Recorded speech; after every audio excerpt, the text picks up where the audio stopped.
হিন্দু ধর্মাবলম্বীদের অন্যতম বিদ্যাদেবী সরস্বতী পূজা আজ নানা আয়োজনে শুরু হয়েছে এর আনুষ্ঠানিকতা। এ নিয়ে রাজধানীর একটি মন্দির থেকে বিস্তারিত জানাচ্ছেন আমাদের সহকর্মী তন্দ্রা তারুণ্য। তন্দ্রা, পূজার কি কি আনুষ্ঠানিকতা দেখতে পাচ্ছেন জানাবেন।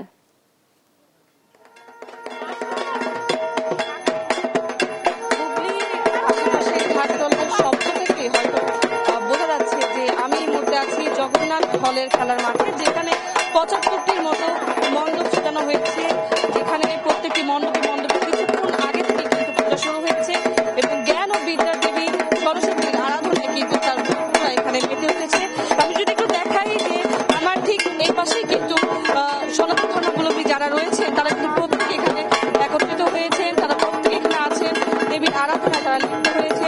কিছুক্ষণ আগেই কিন্তু পূজা শুরু হয়েছে। আজকে যেহেতু এই জগন্নাথ খেলার মাঠে এখানে ৭৫টির মতো পূজার মণ্ডপ করা হয়েছে, তার মধ্যে কয়েকটি মণ্ডপ আমরা দেখেছি, সকাল থেকে কয়েকটি মণ্ডপে পূজা অর্চনা শুরু হয়েছে এবং আমি এই মুহূর্তে যে মণ্ডপের সামনে আছি এখানেও কিন্তু কিছুক্ষণ আগেই আরাধনা শুরু করা হয়েছে।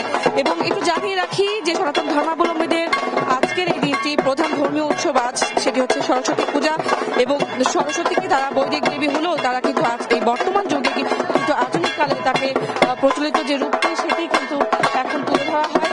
এবং আজকে এই জগন্নাথ খেলার মাঠ থেকে শিক্ষার্থী যারা রয়েছেন বিভিন্ন ডিপার্টমেন্ট, সেখানে বাংলা বিভাগ থেকে শুরু করে marketing, biology department, physics department এবং অন্যান্য যে ডিপার্টমেন্টগুলো রয়েছে ঢাকা বিশ্ববিদ্যালয়, প্রত্যেকটি ডিপার্টমেন্টের তরফ থেকে কিন্তু এখানে এক একটি মণ্ডপ সাজানো হয়েছে এবং এখানে সকাল থেকেই ভক্তদের আনাগোনা ছিল, তবে বেলা বাড়ার সাথে সাথে এখন কিন্তু সেটি আরো বেড়েছে এবং এখানে কিন্তু এখনো সেই পূজা অর্চনা চলছে। শঙ্খের তালে বা এই যে বাদ্যের তালে তালে এই যে দেবীকে তারা আরাধনা করছেন।